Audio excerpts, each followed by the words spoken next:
Halo sahabatku. Kembali lagi di cerita Momo.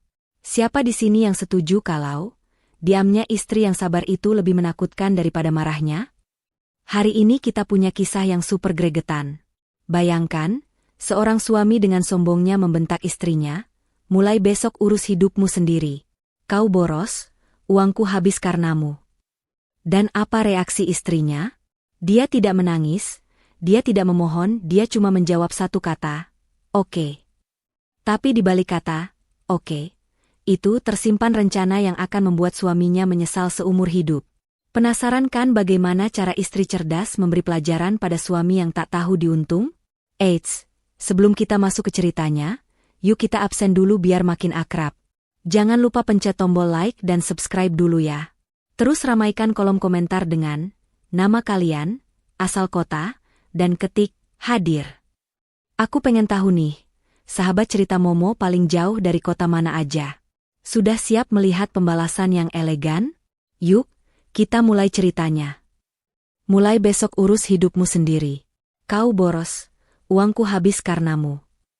Suara bentakan Arga menggema begitu keras di ruang tengah rumah kami yang luas. Wajah suamiku itu merah padam, napasnya memburu, dan telunjuknya terarah tepat ke depan wajahku. Di lantai, berserakan lembaran tagihan kartu kredit dan struk belanja bulanan yang baru saja ia lempar dengan kasar. Aku hanya berdiri diam, menatap nanar kertas-kertas itu. Padahal, jika Arga mau teliti sedikit saja membaca rinciannya, ia akan melihat bahwa deretan angka itu bukan untuk tas mewah, sepatu branded atau perhiasan untukku. Itu adalah tagihan listrik rumah yang memang besar karena AC di kamar ibunya, Ibu Ratna, harus menyala 24 jam. Itu adalah tagihan susu formula mahal untuk anak kami, Dika, yang alergi susu sapi biasa. Itu juga biaya catering untuk acara arisan keluarga besar Arga minggu lalu, yang ia banggakan di depan saudara-saudaranya. Namun, di mata Arga saat ini, aku hanyalah istri benalu. Istri yang tidak bekerja, yang hanya tahu menghabiskan gaji suaminya yang menjabat sebagai manajer pemasaran. Kenapa diam saja? Merasa bersalah? Arga kembali mendesak, matanya menatapku merendahkan. "Kamu pikir gajiku itu air yang mengalir terus?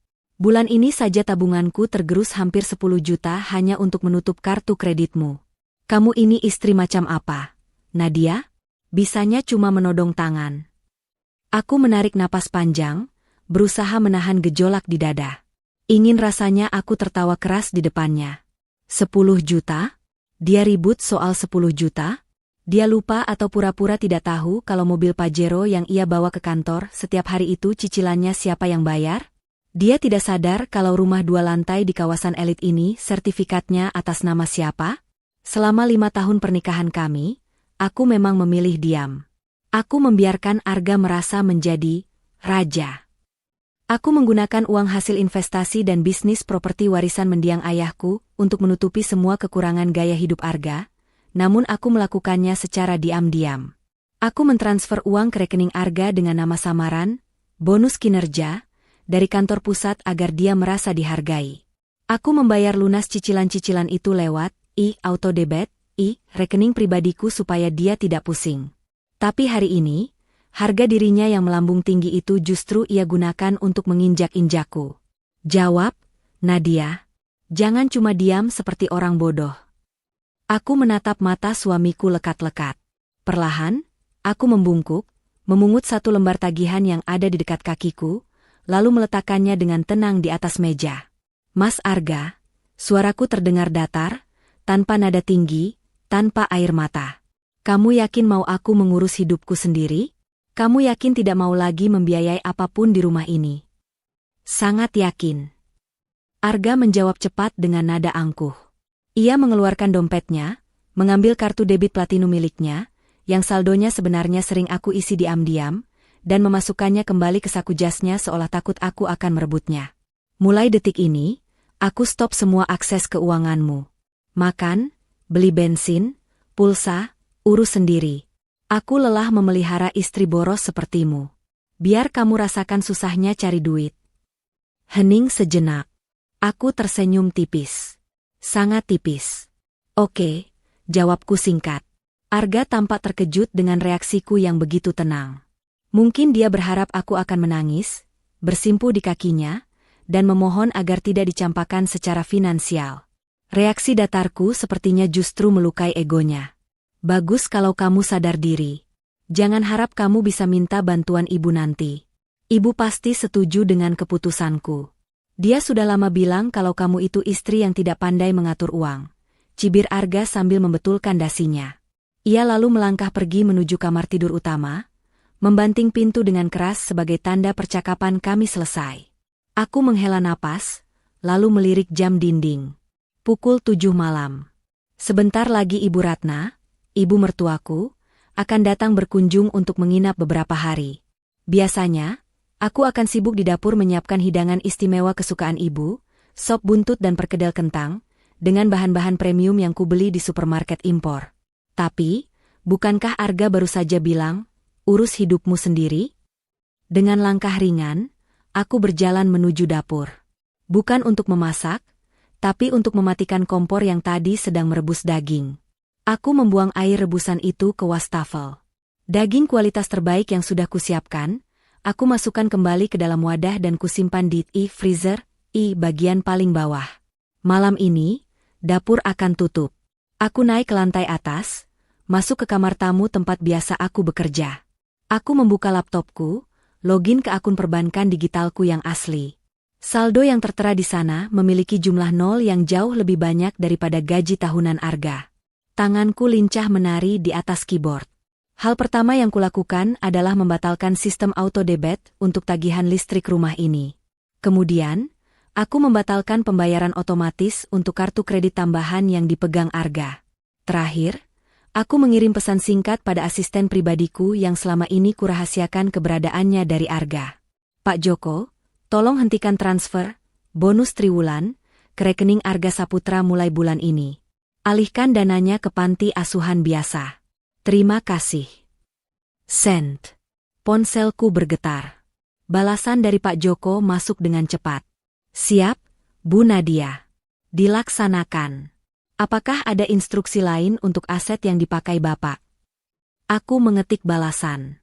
Tunggu instruksi selanjutnya. Biarkan dia menikmati kemandiriannya dulu. Setelah menutup laptop, aku mendengar suara klakson mobil di depan pagar. Itu pasti Ibu Ratna.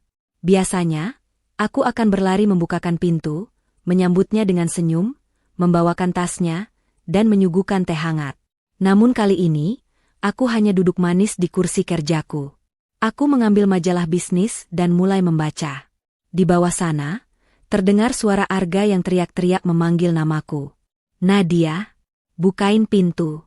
Ibu datang. Kamu tuli ya? Aku tidak beranjak. Aku membalik halaman majalah dengan santai. Arga terdengar menggerutu keras, langkah kakinya berdebu menuruni tangga. Terdengar suara pintu utama dibuka, disusul suara cempreng Ibu Ratna yang khas. Ya ampun, Arga. Istrimu mana? Kok ibu datang tidak disambut? Mobil ibu banyak barang bawaan ini, berat, masa ibu yang bawa masuk sendiri? Nadia ada di atas, Bu. Biasa, lagi ngambek gara-gara Arga tegur soal uang. Suara Arga terdengar mengadu. Dasar perempuan manja. Sudah tidak kerja, boros, pemalas lagi. Harusnya dia bersyukur punya suami sukses sepertimu. Gah. Panggil dia turun. Suruh buatkan ibu minum, ibu haus macet-macetan tadi. Aku mendengar langkah kaki Arga menaiki tangga dengan cepat. Pintu kamar tamu didobrak kasar. Arga berdiri di sana, wajahnya makin garang melihatku sedang santai membaca majalah. Heh, kamu dengar tidak ibu datang? Turun. Biksakan teh dan bawakan koper ibu, perintahnya. Aku menatapnya sekilas, lalu kembali fokus pada majalah. Kan Mas bilang, urus hidup masing-masing. Itu ibumu, tamumu. Jadi, urus sendiri. Aku sedang sibuk. Sibuk apa? Sibuk baca majalah tidak berguna itu? Arga merampas majalah dari tanganku dan melemparnya. Jangan memancing emosiku ya, Nadia.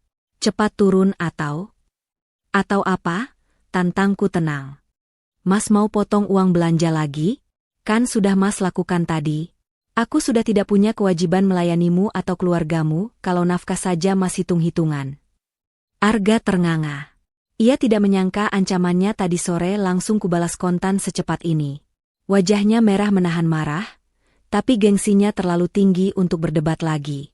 Awas kamu ya. Jangan harap dapat 1 rupiah pun dariku besok. Ancamnya, lalu berbalik pergi sambil membanting pintu. Aku tersenyum miring.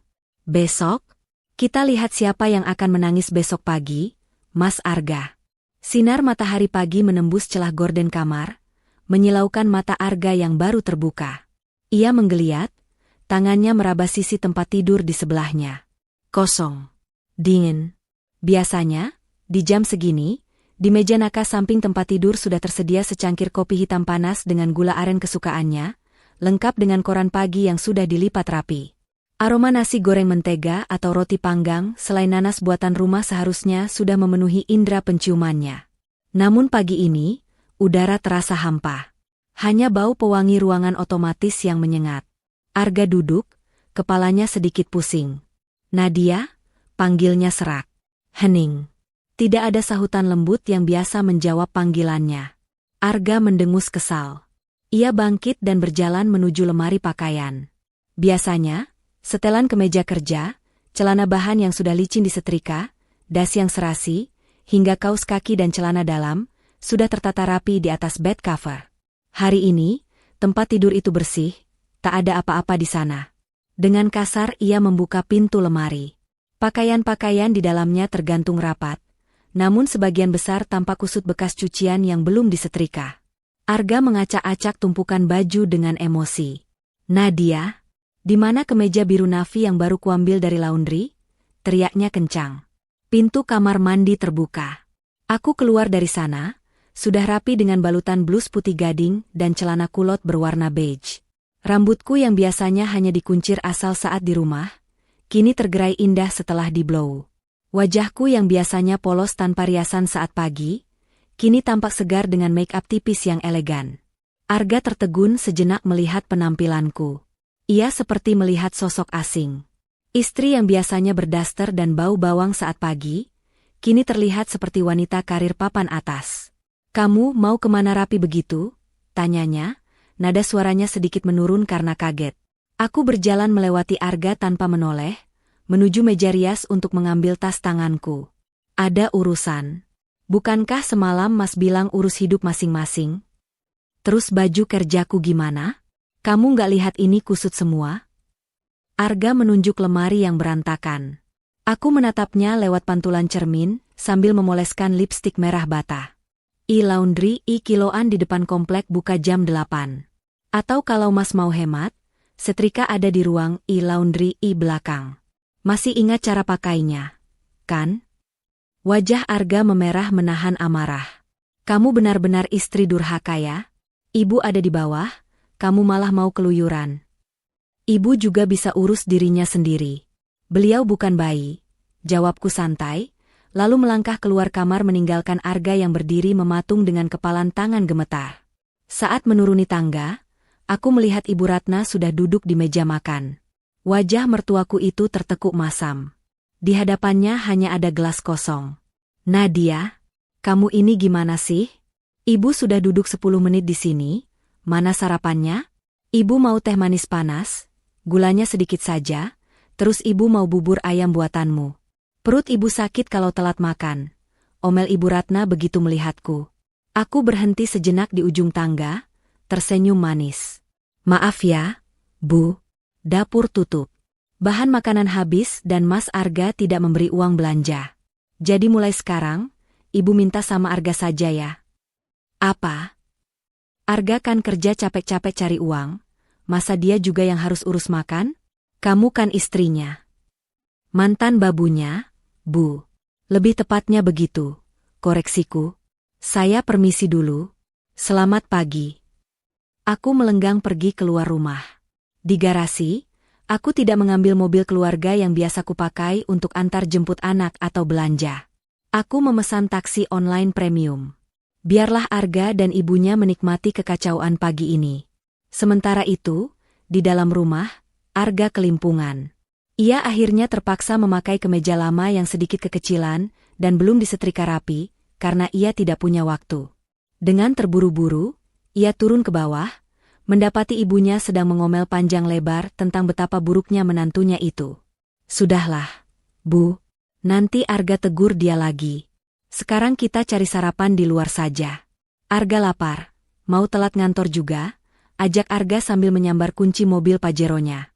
"Ibu mau makan di restoran Padang yang mahal itu, Ga? Biar Nadia tahu rasa kita bisa makan enak tanpa dia," pinta Ibu Ratna. "Iya, gampang. Ayo." Mereka berangkat. Sepanjang perjalanan, Arga merasa mobilnya agak berat. Ia melirik indikator bensin. Lampu kuning sudah menyala berkedip-kedip. "Sial," umpat Arga pelan. Biasanya bensin selalu penuh. Ia lupa bahwa setiap minggu, aku yang selalu membawa mobil itu ke pom bensin, mengisinya penuh dengan uang pribadiku, dan mencucinya di tempat car wash terbaik agar Arga selalu terlihat bona fide di depan kliennya. Arga membelokkan mobil ke SPBU. Ia meminta petugas mengisi full tank. Saat hendak membayar, ia mengeluarkan kartu debit andalannya, kartu yang sama yang ia pamerkan padaku semalam. "Maaf, Pak. Saldonya tidak cukup," ujar petugas SPBU setelah mencoba menggesek kartu itu 2 kali. Arga melotot. "Ngawur kamu. Di situ ada puluhan juta." Keterangannya, Pak.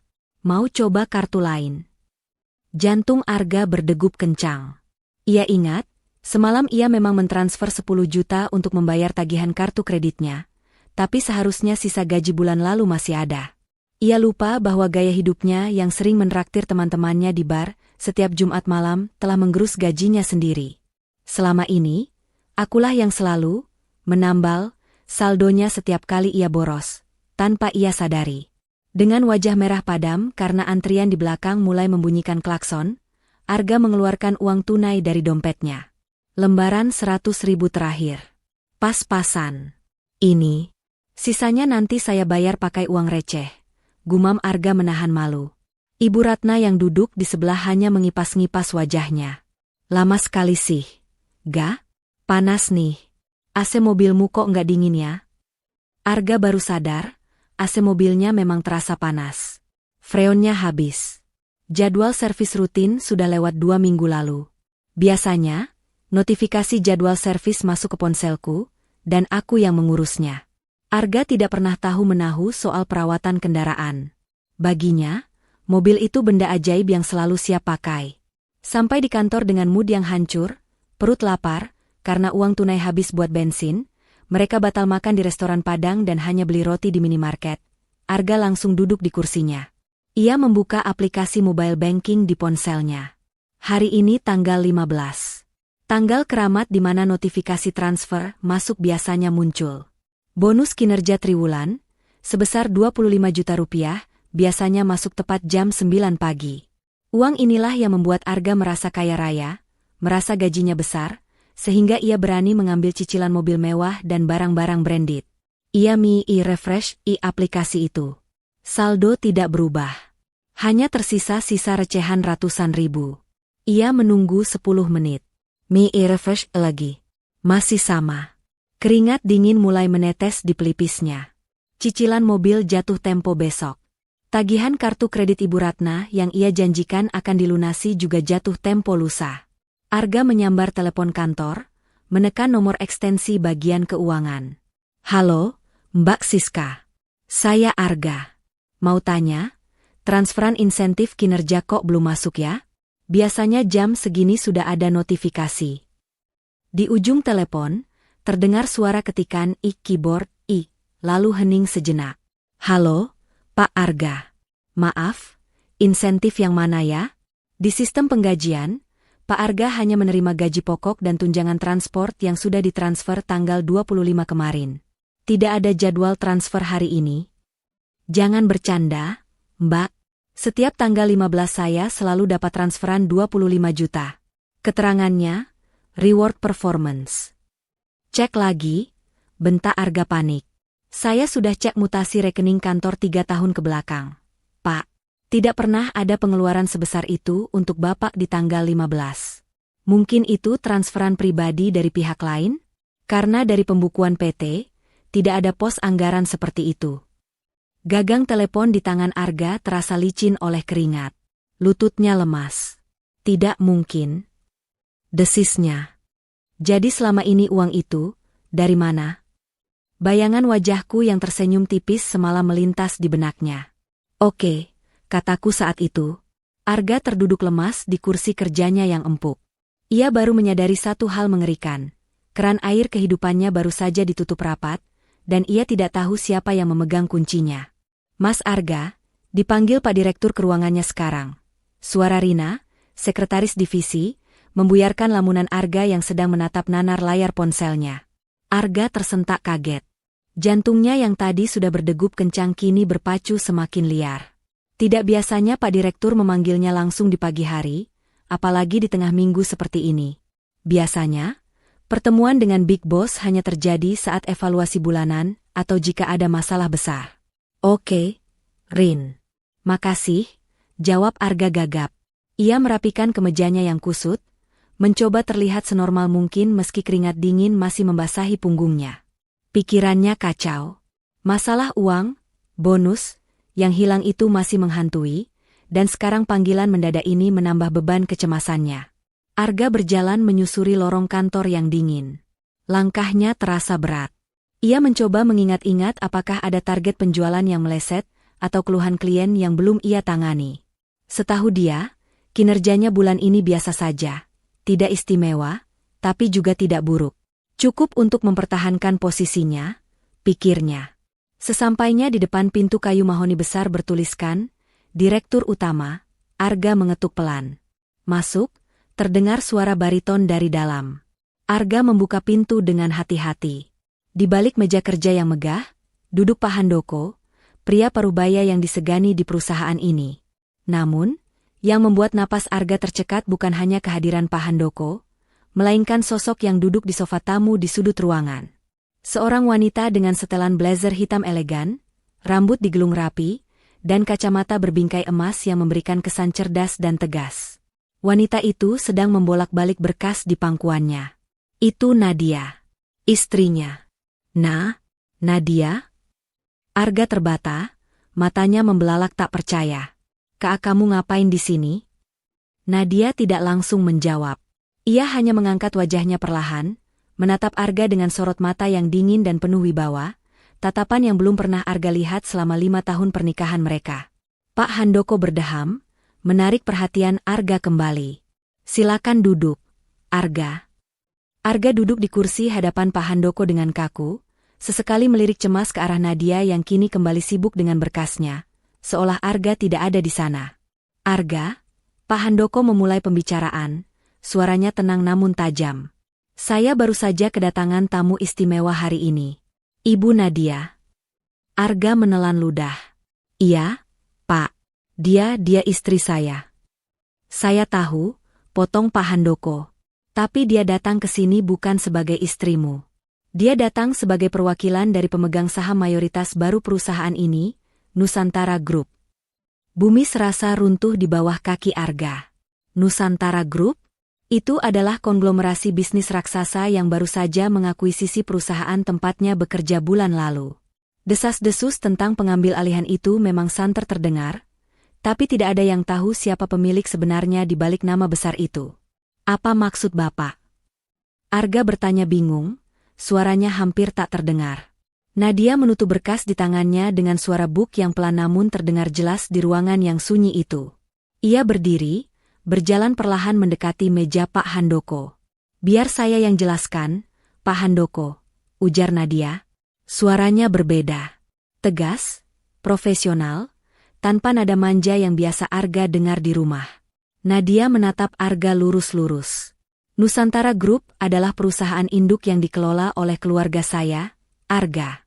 Ayah saya yang membangunnya. Selama ini, saya memilih menjadi silent investor, tidak ikut campur dalam operasional. Saya percayakan semuanya pada manajemen profesional seperti Pak Handoko. Arga ternganga. Mulutnya terbuka tapi tidak ada suara yang keluar. Istrinya? Istri yang ia bentak kemarin sore karena dianggap benalu? Pewaris tunggal Nusantara Group? Tapi, kamu kan cuma di rumah.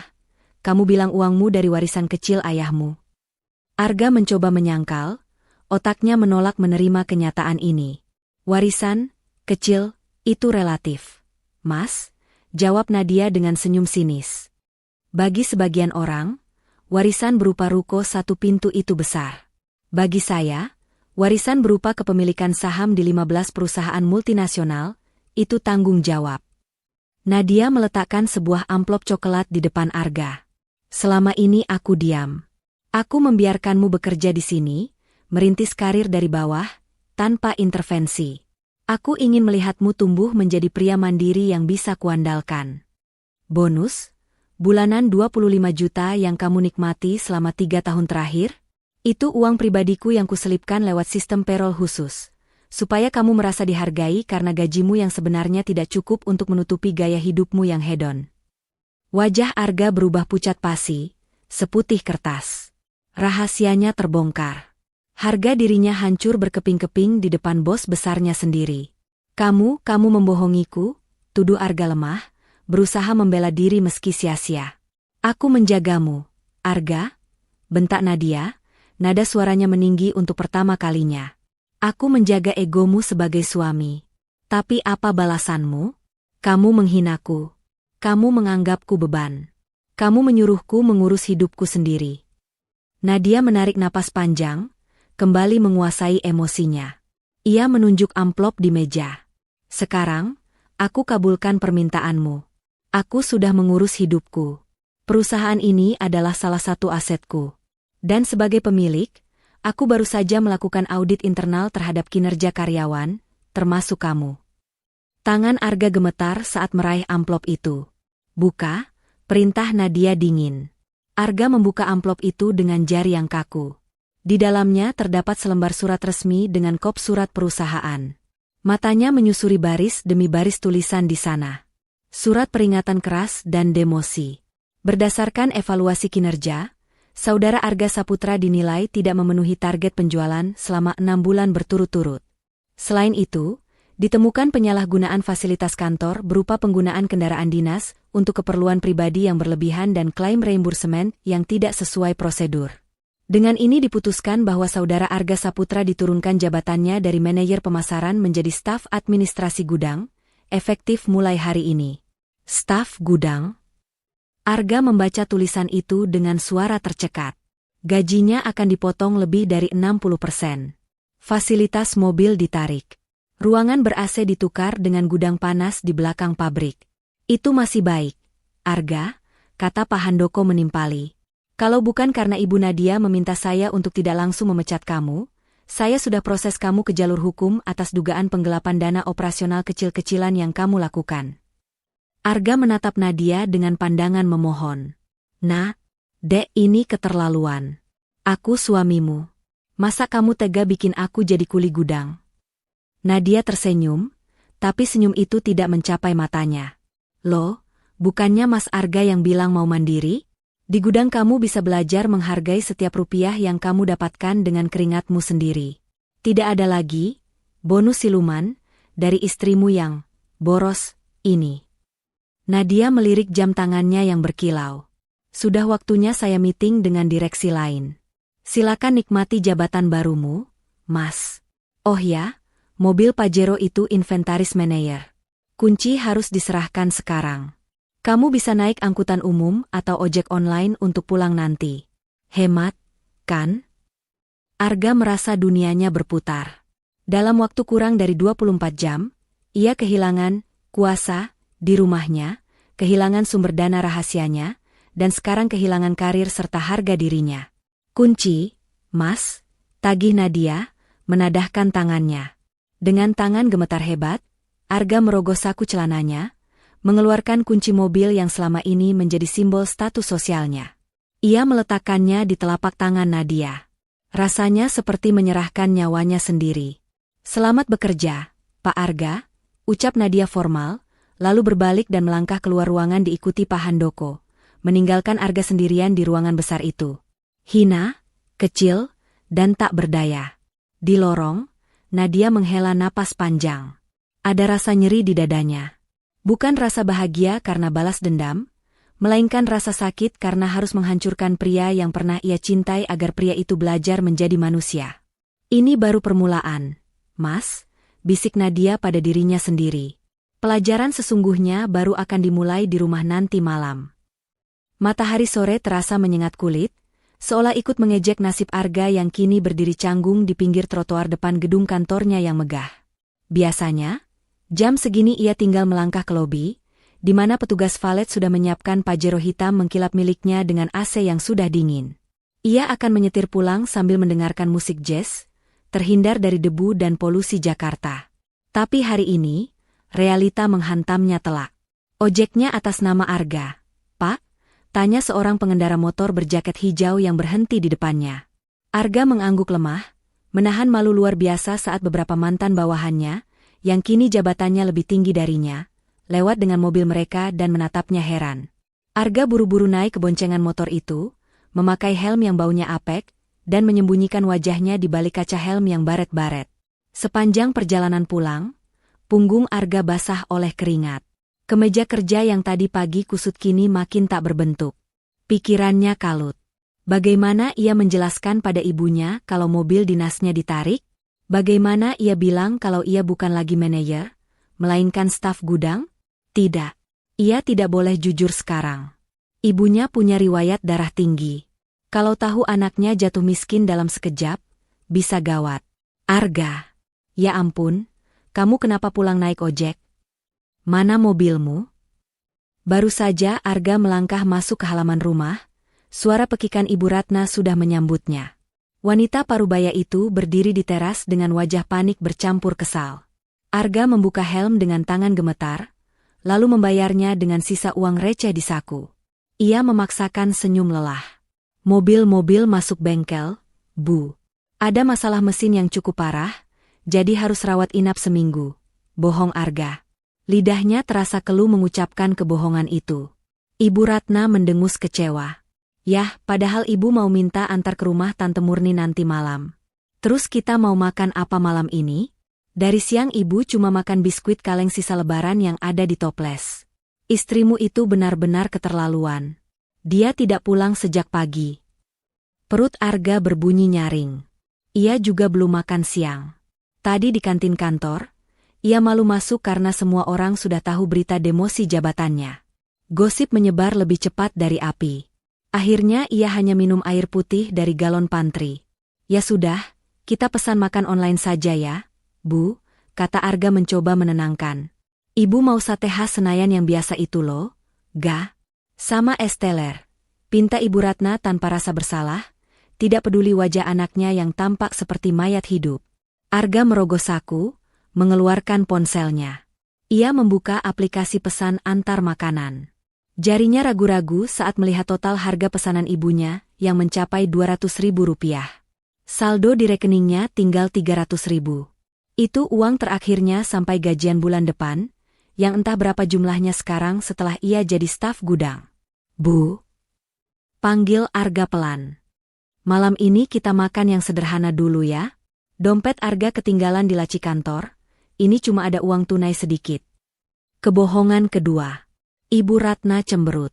Masa makan sate saja nggak bisa? Kamu ini manajer lo, ga?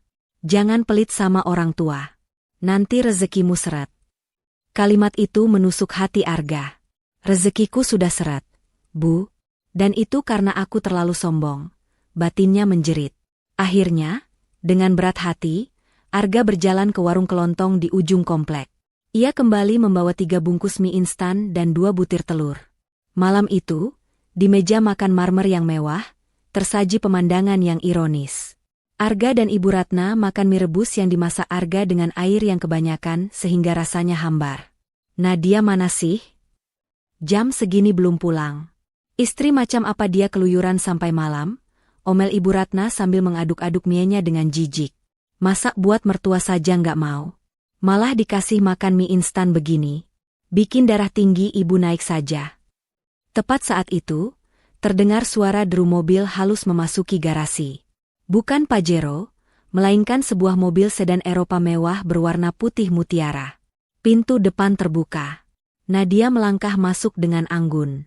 Di tangannya, ia menenteng beberapa paper bag belanjaan dan 2 kotak makanan dari restoran seafood bintang 5 yang aromanya langsung memenuhi ruangan, mengalahkan bau bumbu mie instan.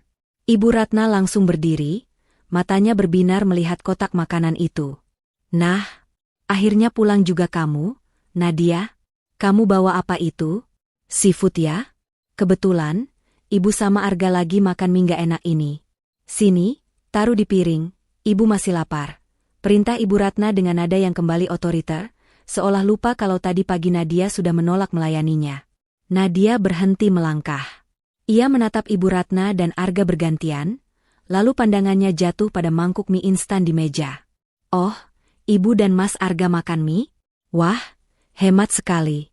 Bagus deh, sesuai dengan prinsip, urus hidup masing-masing, ujar Nadia sambil tersenyum ramah. Jangan banyak omong kamu. Sini bagi makanannya. Ibu Ratna mengulurkan tangan hendak mengambil kotak itu. Dengan gerakan halus, Nadia menjauhkan kotak itu dari jangkauan mertuanya. Maaf, Bu. Ini bukan untuk ibu atau Mas Arga, kata Nadia lembut tapi tegas. Ini untuk saya dan Dika.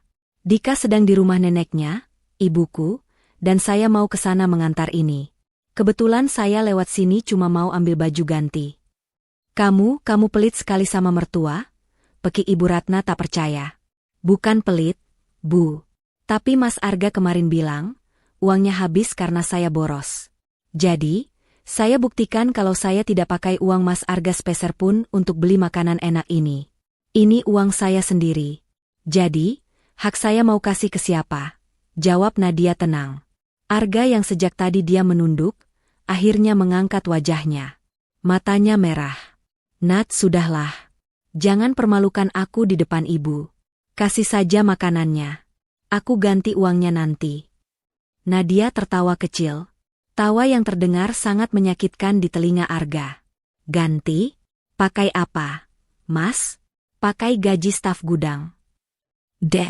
Ruang makan itu mendadak hening total. Hanya suara detak jam dinding yang terdengar. Ibu Ratna menoleh kaku ke arah Arga.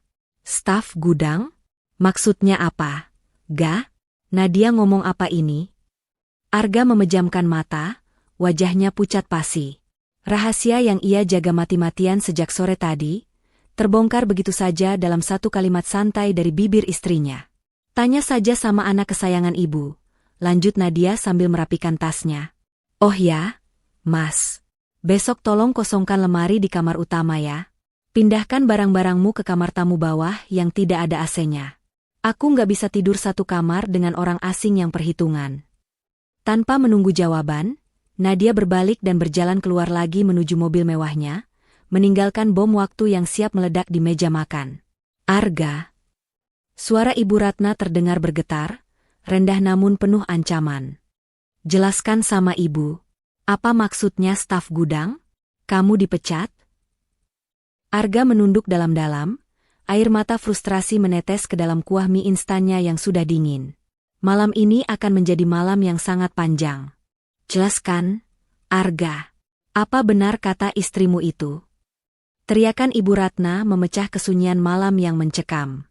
Mangkuk mie instan di hadapannya terdorong kasar, hingga kuahnya tumpah membasahi taplak meja mahal yang dulu dibeli Nadia dari Turki. Arga menunduk, tak berani menatap mata ibunya yang melotot nyaris keluar.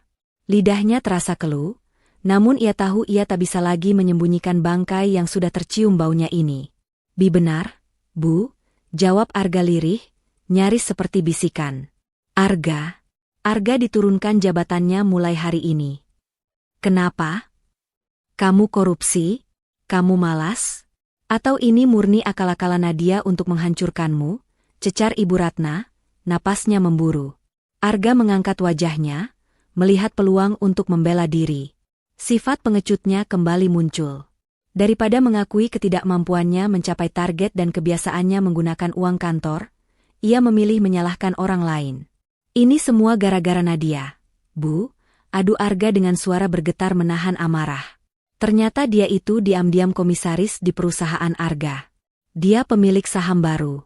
Dia sengaja datang ke kantor hari ini, mempermalukan Arga di depan direktur utama, dan memaksa Pak Handoko menurunkan jabatan Arga jadi kuli gudang. Dia mau balas dendam karena Arga stop uang belanjanya kemarin. Astaga! Ibu Ratna memukul dadanya sendiri, berakting seolah ia adalah korban paling menderita sedunia. Jahat sekali perempuan itu. Ibu sudah feeling dari awal dia itu ular berbisa. Suami sedang berjuang, bukannya didukung malah dijatuhkan. Dasar wanita tidak tahu diuntung. Awas saja, besok kalau dia pulang, ibu akan beri pelajaran. Arga hanya diam. Dalam hati ia sedikit lega karena amarah ibunya teralih sepenuhnya pada Nadia. Namun, kenyataan pahit tetap tak berubah. Sekarang kamu tidur di mana? Di kamar utama kan? Tanya Ibu Ratna. Arga menggeleng lemah. Nadia mengusir Arga dari kamar atas. Bu. Katanya dia jijik tidur sama Arga. Arga disuruh pindah ke kamar tamu bawah. Biadab. Rumah ini kan rumah suaminya. Kenapa dia yang ngatur? Omel Ibu Ratna, lupa bahwa sertifikat rumah itu atas nama Nadia. Ya sudah, kamu tidur di kamar bawah saja malam ini. Jangan mau kalah. Tunjukkan kalau kamu tetap laki-laki yang punya harga diri. Dengan langkah gontai, Arga menyeret koper berisi pakaian-pakaiannya ke kamar tamu di lantai bawah. Kamar itu kecil, bekas gudang yang disulap jadi kamar tidur darurat. Tidak ada AC di sana, hanya ada kipas angin dinding tua yang sudah berdebu tebal. Kasurnya pun hanya kasur busa tipis yang keras. Saat Arga membaringkan tubuhnya, hawa panas langsung menyergap. Kipas angin yang berputar berisik itu hanya meniupkan angin hangat yang membuat keringatnya makin bercucuran. Nyamuk mulai berdengung di telinganya. Arga menatap langit-langit kamar yang kusam. Bayangan kamar utamanya yang sejuk, kasur king size empuk dengan spray sutra, dan aroma terapi lavender yang biasa disiapkan Nadia, kini terasa seperti mimpi yang sangat jauh. Baru 1 malam tanpa Nadia, hidupnya sudah serasa di neraka. Keesokan paginya, penderitaan Arga berlanjut. Jam 6 pagi, ia sudah harus berangkat. Tanpa mobil Pajero, tanpa uang untuk taksi online, pilihannya hanya satu, transportasi umum. Arga berjalan kaki 1 kilometer menuju jalan raya. Sepatu pantofel kulitnya yang biasa menginjak pedal gas, kini harus beradu dengan aspal panas dan debu jalanan. Kemejanya yang ia setrika sendiri semalam, dengan hasil yang menyedihkan dan banyak lipatan ganda, sudah basah di bagian ketiak bahkan sebelum ia sampai di halte. Sebuah angkot berwarna biru berhenti di depannya. Arga ragu-ragu sejenak, namun jam di tangannya memaksanya untuk naik. Di dalam, ia harus berdesak-desakan dengan anak sekolah dan pedagang pasar yang membawa keranjang sayur. Bau keringat, bensin, dan ikan asin bercampur menjadi satu, membuat perut Arga mual. Geser dikit dong, Mas. Sempit nih, bentak seorang ibu-ibu gemuk di sebelahnya. Arga terhimpit ke pojok, kakinya terinjak sepatu bot kotor milik pedagang ikan. Ia ingin marah, ingin berteriak, saya ini manajer. Tapi ia sadar, di dalam angkot ini, ia bukan siapa-siapa. Ia hanyalah pria berkemeja kusut yang wajahnya berminyak. Sesampainya di kawasan pabrik, Arga tidak lagi masuk lewat lobi kaca yang megah. Ia harus berjalan memutar ke area belakang, melewati pos satpam tempat truk-truk bongkar muat parkir. Debu beterbangan tebal. Pagi, Pak Arga, sapa seorang pria tua bertopi lusuh. Itu Pak Asep, kepala gudang yang dulu sering Arga bentak-bentak lewat telepon kalau pengiriman barang terlambat. Arga tersenyum kaku, malu setengah mati. Pagi, Pak Asep. Saya sudah dengar beritanya dari HRD, kata Pak Asep datar, tanpa senyum, tanpa rasa hormat berlebih seperti dulu. Mulai hari ini Bapak di bawah pengawasan saya. Silakan ganti baju dulu di loker. Bapak tidak bisa pakai kemeja bagus itu di sini. Pakai rompi oranye dan helm proyek. Arga menerima rompi oranye yang bau ape itu dengan tangan gemetar. Tugas Bapak hari ini adalah melakukan stok opname manual untuk barang di Blok C. Itu ada 500 kardus. Harus dihitung satu persatu, dicocokkan nomor serinya, lalu ditumpuk ulang sesuai kategori. Harus selesai sebelum jam makan siang. 500 kardus, mata Arga terbelalak. Pak Asep bercanda? Saya sendirian? Biasa anak buah saya kerjakan itu 2 jam selesai. Pak, Bapak kan mantan manajer, pasti lebih pintar dan cekatan dong. Sindir Pak Asep halus namun menohok. Kerjakan sekarang. Jangan banyak mengeluh. Di sini kita dibayar buat kerja otot, bukan buat duduk manis di ruangan AC. Arga ingin membanting rompi itu, tapi bayangan tagihan kartu kredit ibunya dan ancaman pemecatan menahannya. Dengan langkah berat, ia menuju tumpukan kardus yang menjulang tinggi itu. Baru 10 kardus yang ia angkat, pinggang Arga rasanya mau patah. Tangannya yang halus mulai lecet terkena pinggiran kardus yang tajam. Debu gudang membuatnya batuk-batuk tak henti. Keringat mengucur deras membasahi seluruh tubuhnya. Pukul 12 siang, bel istirahat berbunyi. Arga baru menyelesaikan separuh pekerjaannya. Ia ambruk duduk di lantai gudang yang kotor, napasnya memburu seperti orang asma. Para kuli gudang lain membuka bekal makan siang mereka. Nasi bungkus dengan lauk telur dadar atau ikan asin. Mereka makan dengan lahap sambil tertawa-tawa. Arga? Ia tidak bawa bekal. Kantin karyawan letaknya jauh di gedung depan, dan ia terlalu lelah untuk berjalan ke sana. Lagi pula, ia malu bertemu bekas rekan-rekan kantornya. Dengan tangan gemetar, Arga mengeluarkan ponselnya. Ia membuka Instagram, sekadar mencari pelarian dari kenyataan pahit ini. Postingan paling atas di feed-nya adalah Instastory dari akun Nadia. Di layar itu, terlihat Nadia sedang duduk di sebuah restoran outdoor dengan pemandangan pegunungan yang asri. Di mejanya terhidang steak wagyu dan segelas jus jeruk segar. Wajah Nadia terlihat bercahaya, tertawa lepas bersama beberapa wanita sosialita lainnya. Captionnya tertulis singkat namun menampar, "Me time." Menikmati hasil kerja keras sendiri tanpa beban. Hidup itu indah kalau kita tidak memelihara benalu. Air mata Arga menetes jatuh ke layar ponsel, bercampur dengan debu yang menempel di sana. Di sini dia kelaparan, kehausan, dan kesakitan menjadi kuli, sementara istrinya, wanita yang ia sepelekan, sedang menikmati surga dunia. Ini baru hari pertama, gumam Arga putus asa. Bagaimana aku bisa bertahan besok? Langkah kaki Arga terasa seperti diseret timah panas saat ia memasuki halaman rumah pukul 8 malam. Tubuhnya bau keringat basi, debu gudang menempel tebal di rambut dan wajahnya, serta rompi oranye di tasnya terasa sangat berat. Seharian mengangkat kardus membuatnya merasa tulang punggungnya remuk. Namun, pemandangan yang menyambutnya di rumah jauh lebih mengerikan daripada tumpukan kardus di gudang. Rumah itu gelap gulita. Tidak ada satupun lampu yang menyala. "Ibu," panggil Arga panik. Ia meraba-raba dinding, mencari saklar lampu, menekannya berkali-kali. Nihil. Lampu tetap mati. "Arga, kau sudah pulang?" Teriakan Ibu Ratna terdengar dari arah ruang tengah. Suaranya melengking tinggi, bercampur antara kemarahan dan ketakutan. Arga menyalakan flashlight dari ponselnya yang baterainya tinggal 15%. Ia menyorot ke ruang tengah. Di sana, Ibu Ratna duduk di sofa sambil mengipas-ngipas tubuhnya dengan koran, wajahnya berminyak karena kepanasan. "Kenapa gelap begini, Bu? Mati lampu dari pusat?" tanya Arga bingung. "Mati lampu apanya? Token listriknya habis," semprot Ibu Ratna emosi. "Sudah dari jam 4 sore tadi mati. AC mati, kulkas mati, pompa air mati. Ibu mau mandi tidak bisa, mau minum air dingin tidak ada. Kamu ini bagaimana sih? Ga?" Katanya kepala keluarga, "Masa token listrik saja bisa habis sampai nol?" Arga menepuk jidatnya. Ia lupa. Selama ini, Nadia yang selalu memantau meteran listrik. Jika bunyi titit-titit mulai terdengar, Nadia langsung mengisinya lewat mobile banking tanpa Arga perlu tahu.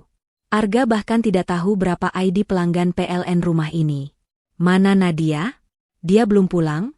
tanya Arga sambil menghempaskan tubuhnya ke sofa di sebelah ibunya. Sofa itu terasa lengket oleh keringat mereka berdua. "Belum. Dasar istri tidak berguna.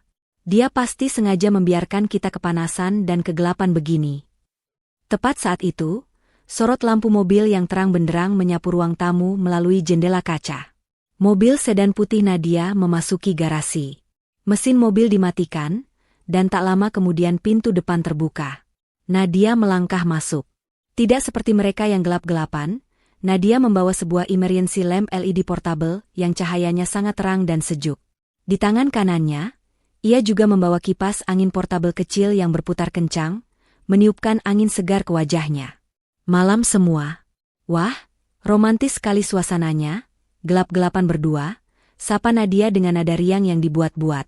Cahaya lampu LED yang dibawa Nadia menyilaukan mata Arga dan Ibu Ratna. Mereka seperti tikus got yang tiba-tiba disorot lampu sorot. Nadia, hardik Ibu Ratna, langsung berdiri. Kamu punya otak tidak?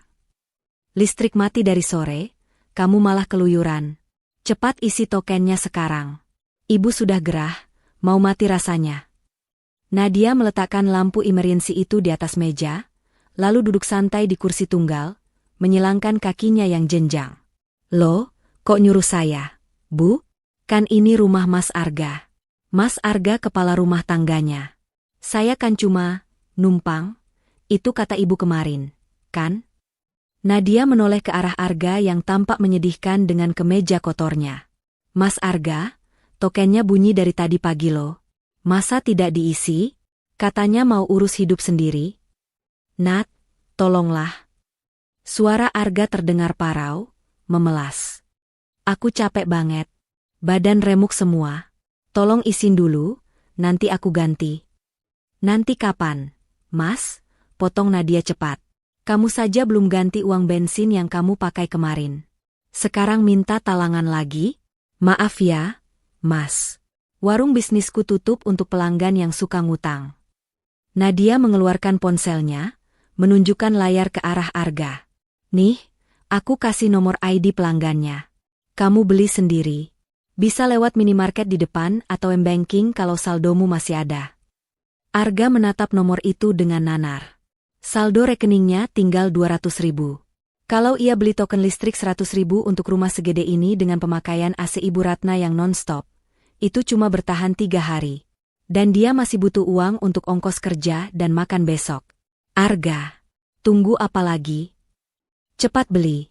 Desak Ibu Ratna, tidak peduli anaknya sedang berhitung nyawa finansial. Dengan tangan gemetar, Arga membuka aplikasi bank di ponselnya. Sinyal agak susah karena gelap. Dengan berat hati, ia menekan nominal 100.000 rupiah. Klik bayar. Saldo berkurang. Sisa uangnya kini kritis. Arga bangkit dengan gontai, berjalan keluar menuju meteran listrik di dinding samping rumah, dan memasukkan 20 digit angka itu. BIP. Lampu menyala. Kipas angin dinding kembali berputar. Suara mesin kulkas berdengung. Ibu Ratna langsung bernapas lega. Hah, akhirnya. Nyala juga. Arga, cepat nyalakan AC di kamar ibu, remotenya rusak jadi harus manual. Terus ambilkan ibu air dingin. Arga baru saja mau duduk, tapi perintah ibunya memaksanya berdiri lagi. Sementara itu, Nadia sudah berdiri, mematikan lampu emergensinya, dan bersiap naik ke lantai atas. Tunggu, panggil Ibu Ratna tajam. Mau kemana kamu? Enak saja mau tidur. Lihat itu dapur berantakan, cucian piring numpuk bekas kemarin. Cucian baju Arga dan ibu juga sudah satu keranjang. Kerjakan sekarang. Nadia berhenti di anak tangga ketiga. Ia berbalik perlahan, menatap mertuanya dengan pandangan geli. Bu Ratna yang terhormat, ucap Nadia halus. Sepertinya ibu lupa ingatan. Saya bukan pembantu di sini. Saya juga wanita karir yang sibuk. Kalau ibu mau baju bersih, silakan cuci sendiri. Mesin cucinya canggih kok. Tinggal pencet satu tombol. Kecuali ibu gaptek. Kurang ajar kamu ngatain ibu gaptek.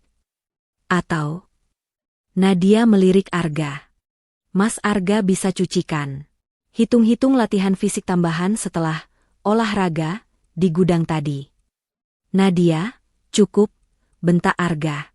Kamu keterlaluan sama ibu. Aku keterlaluan?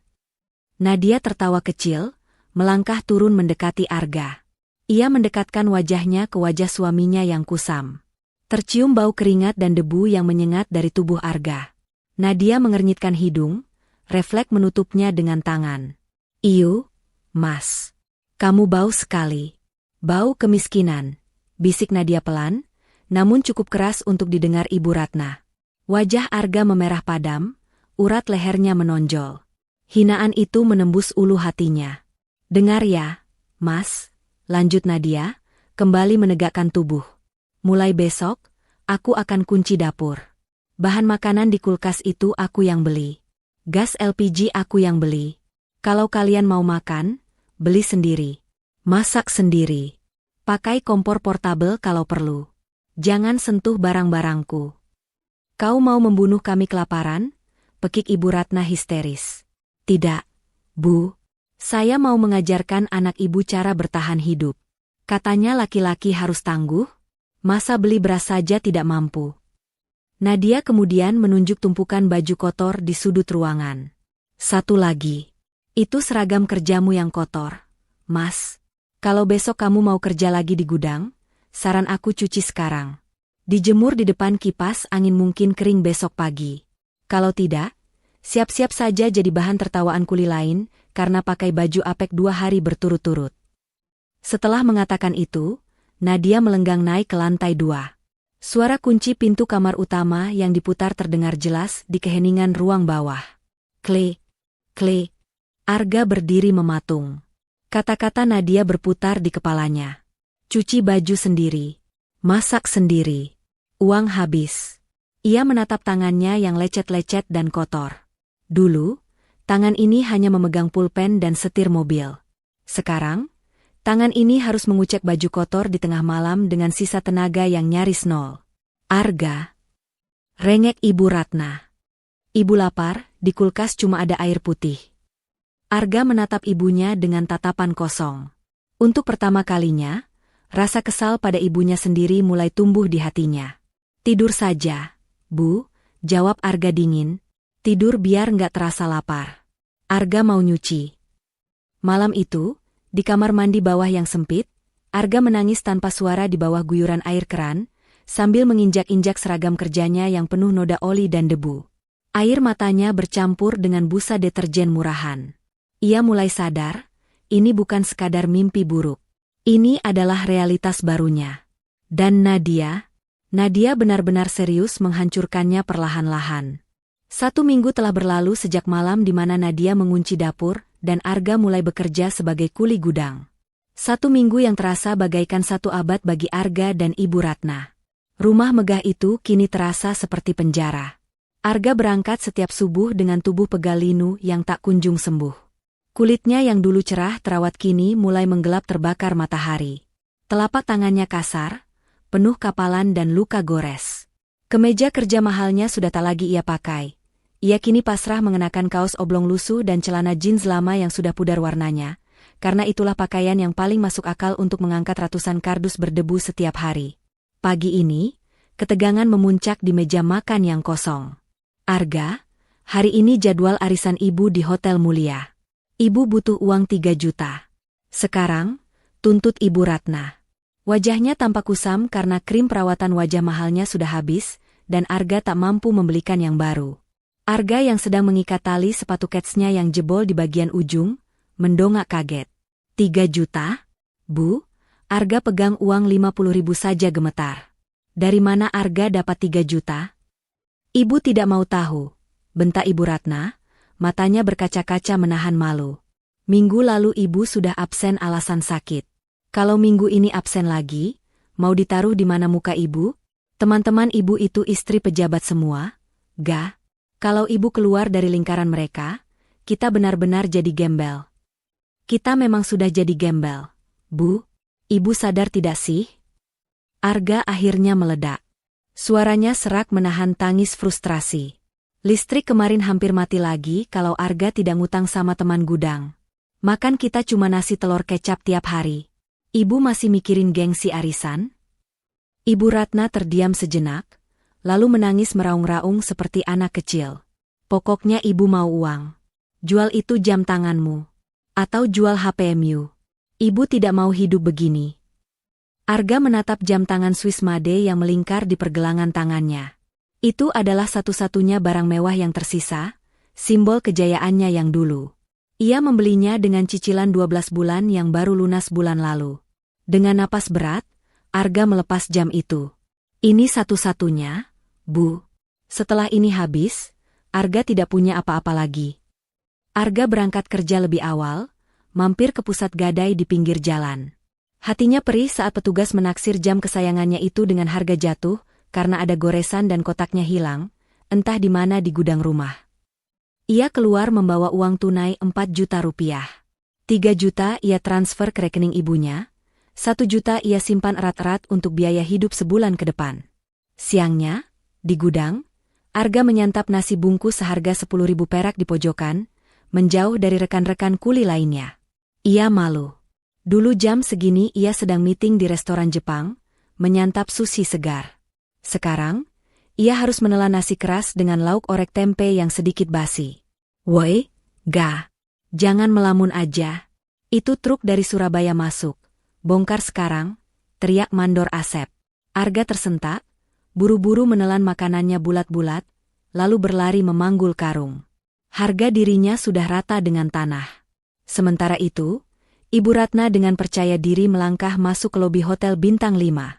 Ia mengenakan kebaya sutra terbaiknya, satu-satunya yang belum kusut, dan menyemprotkan sisa parfum mahal tetes terakhir. Ia merasa kembali menjadi nyonya besar. Namun, bencana itu datang saat momen pembayaran iuran arisan. Bu Ratna, giliran ibu ya. 3 juta untuk kocokan, plus 500.000 untuk share cost makan siang ini, ujar ketua arisan, seorang wanita bergelimang berlian.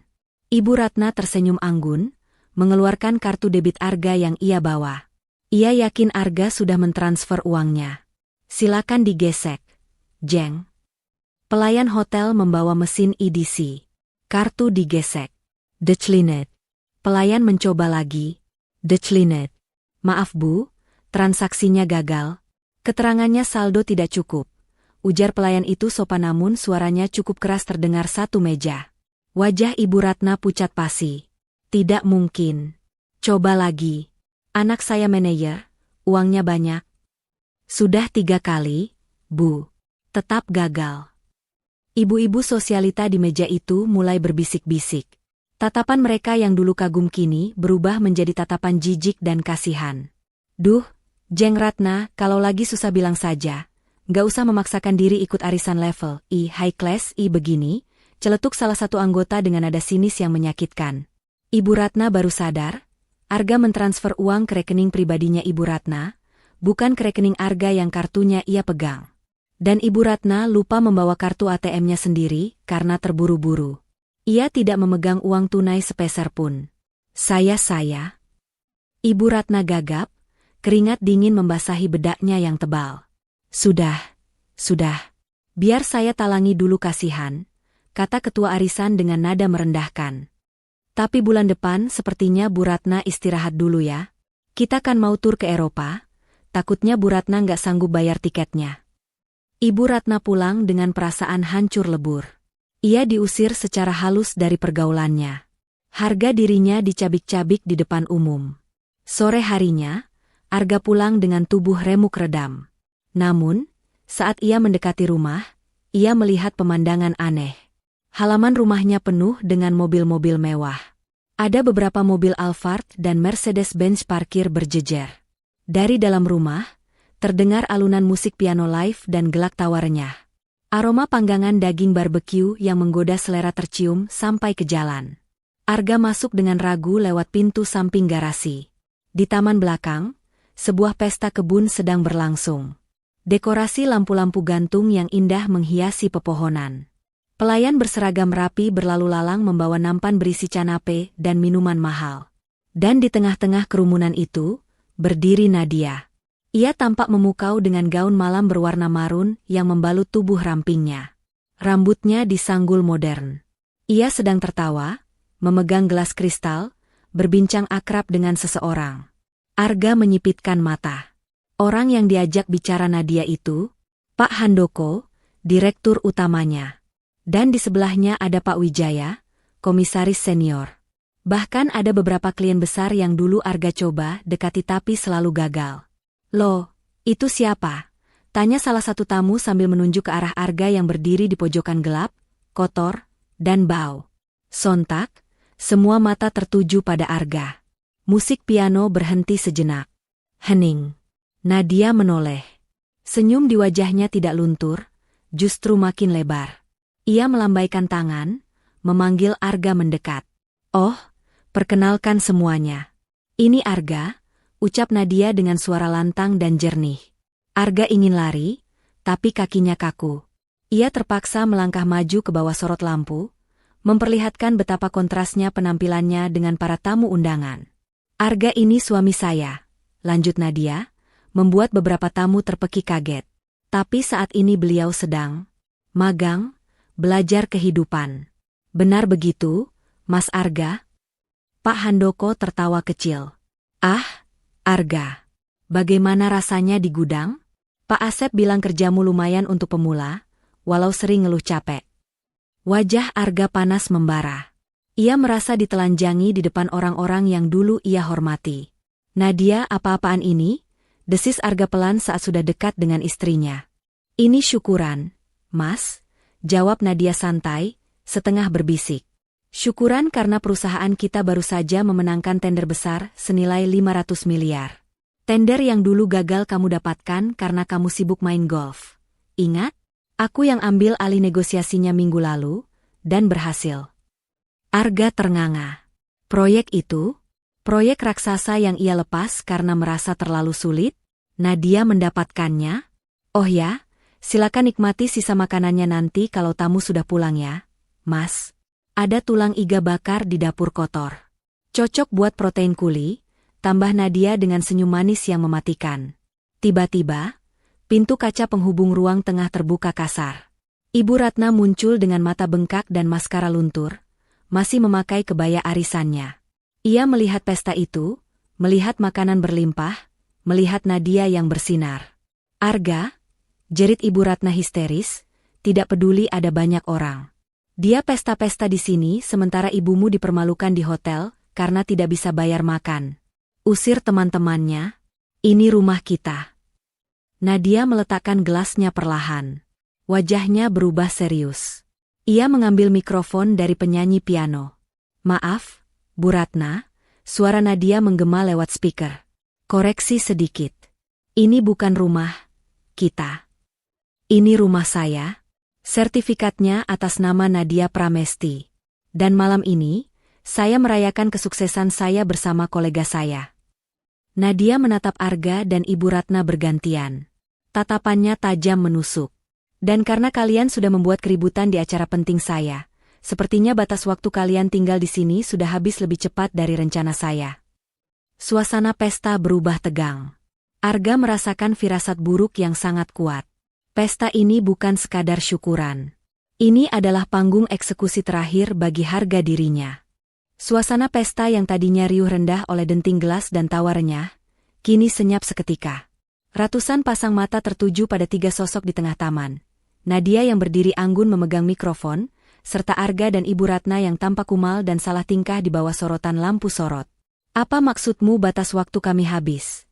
Suara Arga bergetar, memecah keheningan. Ia mencoba maju selangkah mendekati Nadia, namun 2 orang petugas keamanan berbadan tegap yang entah muncul dari mana, langsung menghalangi langkahnya. Nadia tersenyum tipis, lalu menoleh pada para tamunya. Hadirin sekalian, mohon maaf atas gangguan kecil ini. Silakan lanjutkan menikmati hidangannya. Saya ada urusan bisnis kecil yang harus diselesaikan. Musik piano kembali mengalun pelan, meski para tamu masih berbisik-bisik sambil melirik ke arah drama keluarga itu. Nadia memberi isyarat mata pada petugas keamanan untuk menggiring Arga dan Ibu Ratna masuk ke dalam rumah, menjauh dari keramaian pesta. Di ruang tengah yang kini terasa dingin dan asing, Nadia berdiri bersedekap. Di hadapannya, Ibu Ratna napasnya memburu menahan amarah, sementara Arga terduduk lemas di sofa yang sebentar lagi bukan lagi miliknya. Kamu mau mengusir kami? Di malam hari begini? Ibu Ratna memekik, jarinya menunjuk wajah Nadia. Dasar menantu durhaka, di mana hati nuranimu? Hati nurani saya sudah mati, Bu. Tepatnya saat ibu menyebut saya benalu dan Arga menyuruh saya mengurus hidup sendiri, jawab Nadia datar. Ia mengambil sebuah map dari meja konsol dan melemparkannya ke pangkuan Arga. Baca itu, Mas. Arga membuka map itu dengan tangan gemetar yang masih kotor oleh debu gudang. Matanya membelalak membaca judul dokumen di dalamnya, akta jual beli. Kamu menjual rumah ini? Tanya Arga tak percaya. Suaranya tercekat di tenggorokan. Benar. Dan transaksi sudah deal sore tadi. Uangnya sudah masuk penuh ke rekening pribadiku. Jelas Nadia santai. Pemilik baru ingin rumah ini kosong besok pagi, karena dia mau merenovasi total. Dia tidak suka bekas aura negatif penghuni lama. Jadi, malam ini adalah malam terakhir kalian di sini. Gila. Kamu gila, Nadia, teriak Ibu Ratna histeris. Terus kami mau tidur di mana? Arga, lakukan sesuatu. Jangan diam saja seperti orang bodoh. Arga menatap istrinya, atau lebih tepatnya wanita asing di hadapannya itu, dengan tatapan nanar. Nat, ini rumah tempat kita membangun kenangan. Dika lahir di sini. Kamu tega menjualnya begitu saja tanpa diskusi sama aku. Nadia tertawa miris. Kenangan? Kenangan kamu membentakku? Kenangan ibumu menghinaku setiap hari? Kenangan kamu selingkuh tipis-tipis dengan bon belanjaan fiktif untuk perempuan lain? Rumah ini bukan istana kenangan, Mas. Ini saksi bisu kesabaranku yang kamu injak-injak. Nadia melirik jam tangannya. Kalian punya waktu 30 menit. Silakan kemasi barang-barang pribadi kalian. Ingat, hanya barang pribadi. Baju, dokumen, dan obat-obatan. Perabot, elektronik, hiasan dinding, bahkan spray yang kalian pakai, semuanya sudah masuk dalam daftar inventaris yang dijual ke pemilik baru. Jangan coba-coba membawa satupun barang yang bukan milik kalian, atau saya laporkan sebagai pencurian. Aku tidak sudi. Ibu Ratna berlari menuju tangga. Aku mau bawa semua tasku, guci keramiku, lukisan di kamar. Nadia memberi kode pada Pak Joko, kepala keamanan. Pak, tolong awasi Ibu Ratna. Pastikan beliau tidak salah ambil barang orang lain. Siap, Bu Nadia, jawab Pak Joko tegas, lalu menyusul Ibu Ratna dengan langkah lebar. Arga masih terpaku di sofa. Air matanya menetes, membuat jalur bersih di pipinya yang kusam. Ia baru sadar, selama ini ia hidup di dalam gelembung kenyamanan yang diciptakan Nadia. Dan kini, gelembung itu pecah, menyisakan realita yang sangat menyakitkan. Nat, aku minta maaf, ucap Arga lirih, akhirnya menurunkan egonya ke titik terendah. Ia bersimpuh di lantai, memeluk kaki Nadia yang terbalut high heels mahal. Aku salah. Aku sombong. Aku bodoh. Tolong, jangan usir kami. Ibu sudah tua, dia nggak akan kuat luntang-lantung di jalan. Izinkan kami tinggal di kamar belakang saja, jadi pembantu juga nggak apa-apa. Asal jangan diusir. Nadia menatap puncak kepala suaminya yang bersimpuh di kakinya. Dulu, ia pasti akan luluh melihat Arga menangis. Dulu, ia akan langsung memeluknya dan berkata semua akan baik-baik saja. Tapi luka yang ditorehkan Arga kali ini terlalu dalam. Harga diri Nadia sebagai istri dan ibu sudah dihancurkan. Berdiri, Mas, perintah Nadia dingin. Jangan mempermalukan dirimu lebih jauh lagi. Kamu laki-laki. Katanya mau mandiri, katanya uangmu habis karenaku. Nah, sekarang buktikan kamu bisa hidup tanpa uangku dan tanpa atapku. Nadia menarik kakinya, melepaskan diri dari pegangan Arga. Waktumu tinggal 20 menit. Kalau kamu tidak packing sekarang, petugas akan melempar barang-barangmu ke jalan apa adanya. Dengan langkah berat seperti mayat hidup, Arga menyeret kakinya menuju kamar tamu bawah, kamar sempit yang baru ia tempati 2 hari. Ia mengambil koper lamanya yang rodanya sudah macet. Ia memasukkan baju-bajunya sembarangan. Kemeja kerja, kaos oblong, celana dalam. Semuanya ia jejalkan. Dari lantai atas, terdengar suara keributan. Lepaskan. Itu milikku. Itu kado dari anakku, jerit Ibu Ratna. Maaf, Bu. Menurut catatan Bu Nadia, tas Hermes ini dibeli menggunakan kartu kredit tambahan atas nama Bu Nadia, dan tagihannya dibayar lunas oleh Bu Nadia. Jadi ini aset Bu Nadia. Suara Pak Joko terdengar tegas. Tak lama kemudian, Ibu Ratna diseret turun oleh 2 petugas keamanan wanita. Ia menangis meraung-raung. Di tangannya hanya ada 2 tas koper besar berisi baju-baju kebaya dan daster. Semua koleksi tas mewah, perhiasan, dan barang antik yang selama ini ia banggakan disita. Arga, tolong Ibu. Mereka merampok kita. adu Ibu Ratna saat melihat Arga keluar dari kamar bawah dengan satu koper butut. Arga hanya menggeleng lemah. Kita nggak bisa apa-apa, Bu. Kita kalah. Nadia sudah menunggu di pintu depan yang terbuka lebar. Angin malam berhembus masuk. Di luar pagar, pesta sudah usai.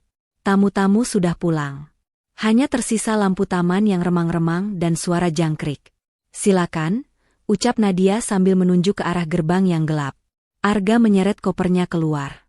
Roda koper yang rusak berbunyi krak-krak-krak di lantai marmer, suara yang menyayat hati. Ibu Ratna berjalan di belakangnya sambil terus menyumpah serapah, tapi langkahnya tertatih-tatih. Saat mereka sampai di ambang pintu, Nadia bersuara lagi. Satu hal lagi, Mas. Arga menoleh, berharap ada sedikit belas kasihan. Mungkin Nadia berubah pikiran? Mungkin Nadia akan memberi mereka uang saku? Surat gugatan cerai akan sampai ke kantormu. Oh maaf, ke gudangmu, besok pagi. Pengacaraku akan mengurus semuanya. Hak asuh Dika ada di tanganku karena kamu terbukti tidak mampu secara finansial. Jangan coba-coba menemuinya sampai kamu bisa membuktikan kamu layak jadi ayah. Blam. Pintu jati besar itu tertutup rapat tepat di depan wajah Arga. Suara kunci diputar terdengar jelas. Arga dan Ibu Ratna berdiri di teras yang mulai gelap, karena lampu teras dimatikan dari dalam. "Ga, kita tidur di mana?" tanya Ibu Ratna. Suaranya kini berubah menjadi rengekan ketakutan. "Ibu lapar?" "Ga." "Ibu capek." "Ayo kita ke hotel. Pesan taksi sekarang." Arga menatap ibunya dengan pandangan kosong. Ia merogoh saku celananya. Mengeluarkan dompet tipisnya. "Bu." Arga menunjukkan selembar uang 50.000 dan 2 lembar 20.000.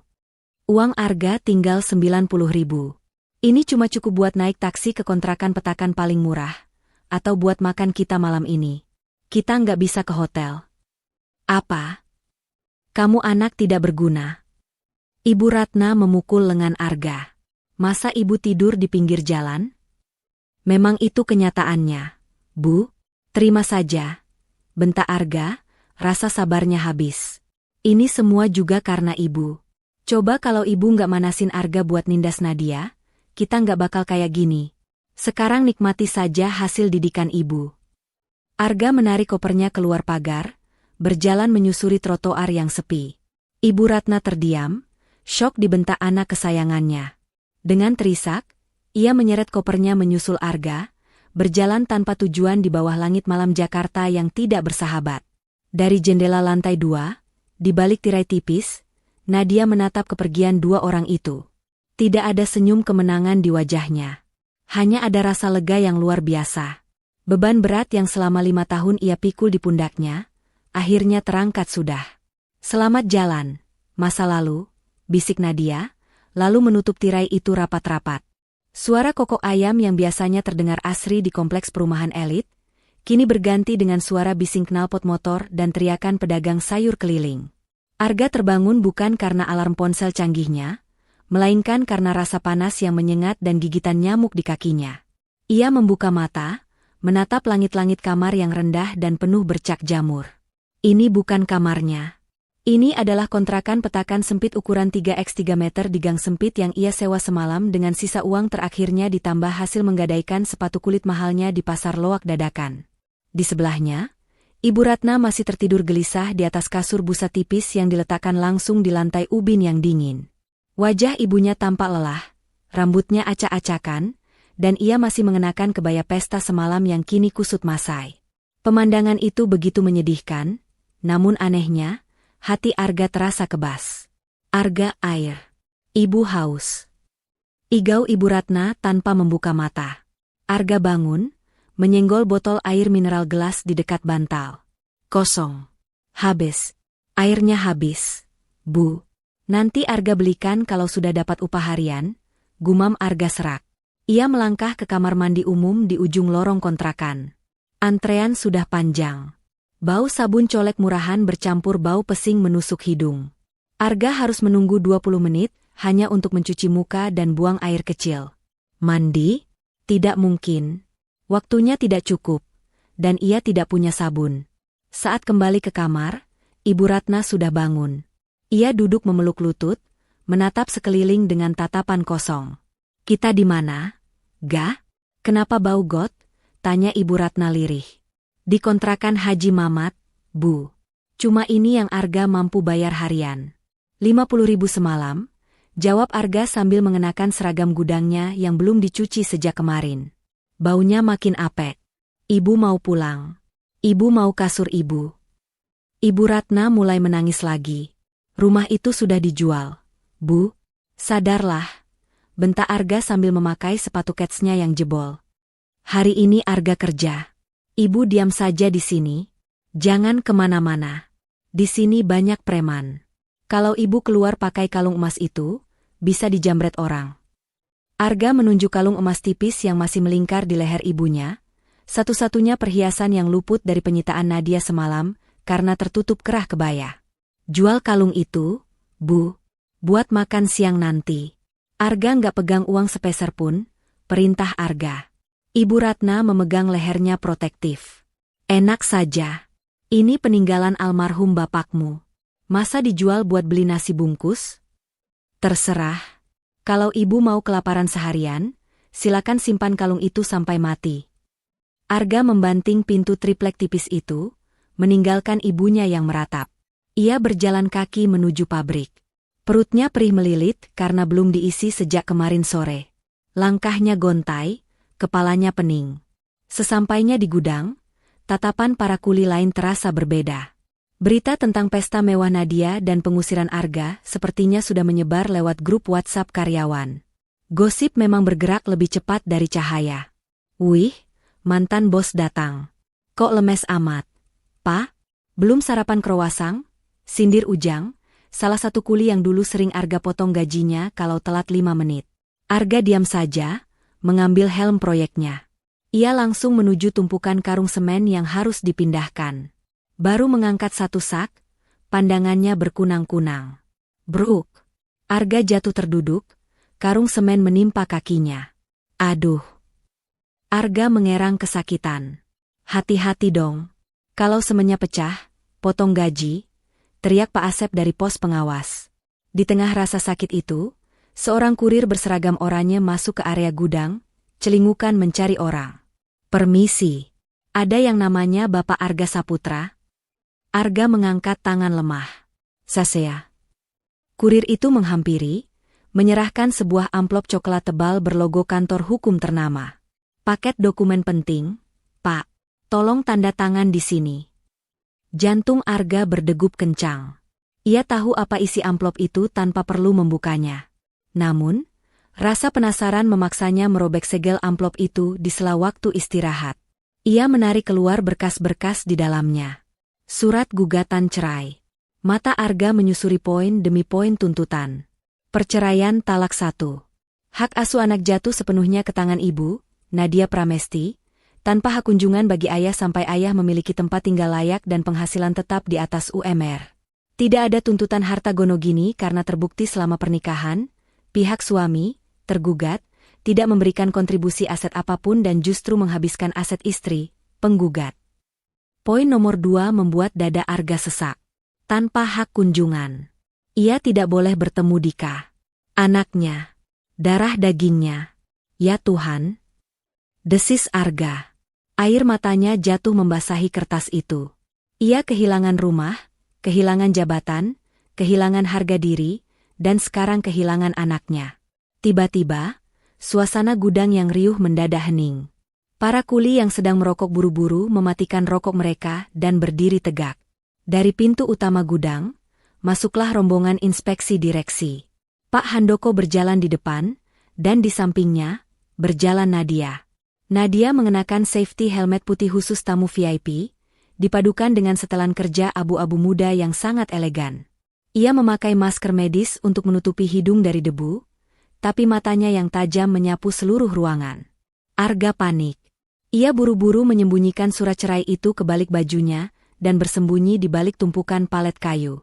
Ia tidak sanggup bertatap muka dengan Nadia dalam kondisi menyedihkan seperti ini. Dari celah kayu, Arga mengintip. Nadia berhenti tepat di area kerja Arga tadi. Ia menunjuk tumpukan semen yang berantakan. Pak Asep, Suara Nadia terdengar jelas, tegas namun tenang. Kenapa tumpukan di blok B ini tidak rapi? Ini berbahaya bagi keselamatan pekerja. Siapa yang bertanggung jawab di sini? Bu. Itu kerjaan anak baru, si Arga. Dia kerjanya lelet dan ceroboh. Bu. Tadi malah sempat jatuh. Lapor Pak Asep gugup. Nadia mengangguk pelan. Tidak ada raut kasihan di matanya. Tolong ditegur. Kita perusahaan profesional. Tidak ada tempat untuk pekerja yang tidak kompeten, siapapun dia dulunya. Jika dalam masa percobaan 1 bulan tidak ada kemajuan, silakan diproses sesuai aturan kontrak. Putus hubungan kerja jika perlu. Arga meremas rompi kerjanya. Nadia benar-benar ingin membuangnya ke jalanan. Tidak ada ampun. Istrinya itu tidak main-main dengan ucapannya tentang profesionalisme. Baik, Bu Nadia. Akan saya catat, jawab Pak Asep. Rombongan itu kembali berjalan. Saat melintas di dekat tempat persembunyian Arga, Nadia berhenti sejenak. Ia seolah tahu Arga ada di sana.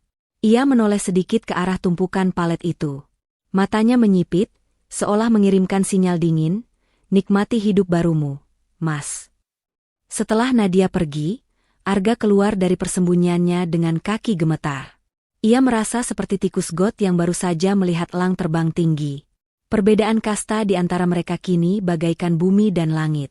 Sore harinya, Arga pulang membawa uang Rp50.000, upah harian kuli lepas setelah dipotong denda kerusakan semen. Ia mampir ke warung nasi, membeli 2 bungkus nasi rames paling murah, tanpa daging, hanya sayur dan tempe. Sisanya ia belikan air mineral botol besar. Sesampainya di kontrakan, ia mendapati pintu kamar terbuka sedikit. Perasaannya tidak enak. Bu, panggil Arga. Tidak ada jawaban. Kamar kosong. Arga masuk, panik. Tas pakaian ibunya masih ada, tapi berantakan. Bu Ratna? Teriak Arga, berlari keluar lagi ke lorong. Seorang tetangga kamar sebelah, seorang wanita parubaya yang sedang menjemur pakaian, menoleh. Nyari nenek yang pakai kebaya tadi ya, Mas? Iya, Bu. Ibu lihat dia kemana? Tadi sih saya lihat dia keluar naik ojek pangkalan. Katanya mau ke rumah menantunya, mau minta uang ganti rugi atau apa gitu. Dia marah-marah sambil bawa tas kecil. Lutut Arga lemas. Ibunya nekat pergi ke rumah lama mereka, atau mungkin ke kantor Nadia? Itu tindakan bunuh diri. Nadia sudah memperingatkan jangan ada keributan lagi. Arga merogoh saku, mencari ponselnya untuk menelepon ibunya. Tapi ia baru ingat, ponsel ibunya tertinggal di tas karena kehabisan baterai dan mereka tidak punya charger. Arga berbalik, hendak mengejar. Tapi tubuhnya limbung. Gelap menyergap pandangannya. Rasa lapar, lelah, dan stres menghantamnya sekaligus. Bruk. Arga pingsan di lorong kontrakan yang kotor, dengan nasi bungkus di tangannya tumpah berserakan di lantai, menjadi rebutan semut dan kecoa. Di saku celananya, surat gugatan cerai itu menyembul sedikit, menjadi saksi bisu kehancuran total seorang suami yang dulu begitu sombong. Bau minyak kayu putih yang menyengat memaksa mataku terbuka. Kepalaku masih berdenyut nyeri, namun kesadaranku perlahan kembali. Aku tidak berada di lorong kontrakan yang kotor itu lagi, melainkan berbaring di atas bel bambu di teras sebuah warung kecil. Sudah sadar, Mas? Tanya seorang wanita parubaya berwajah ramah. Itu Bu Ijah, tetangga sebelah kamar kontrakan yang tadi pagi kulihat menjemur pakaian. Di tangannya ada segelas teh hangat. Tadi Mas pingsan. Untung belum diinjak tikus. Minum dulu. Aku bangun dengan susah payah, meneguk teh manis itu dengan rakus. Gula. Tubuhku butuh gula. Terima kasih, Bu.